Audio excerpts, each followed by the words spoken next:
dicendo che oggi dovrebbe esserci la sagra del pesce, il che noi non ci dispiace, mi dispiace per gli altri nostri colleghi che dovevano fare la sagra del pesce, ma purtroppo questa è la situazione del Covid-19.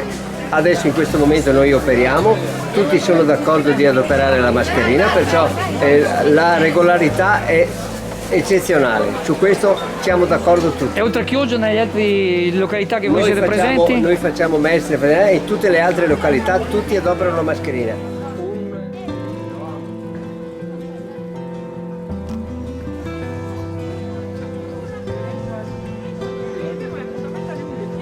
La gente viene con le mascherine, sta molto attenta, ci sono questi focolai, però vedo che la gente è accorta, rispetta le regole e stanno attenti. Ecco, tu oltre a Chioggia dove vai? Faccio lunedì San Donà di Piave, martedì di Venezia, mercoledì Mestre, giovedì Chioggia, sabato in Prato Lavate.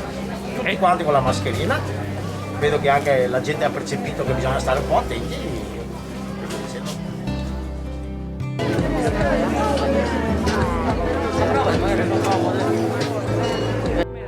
C'è la gente sta attenta alle precauzioni? La gente sta attenta, ha sempre il gel in tasca, tutto quanto, anche noi abbiamo il gel, tutto quanto, tiene sempre la mascherina e resta molto attenta come sia a Chioggia sia nelle altre città.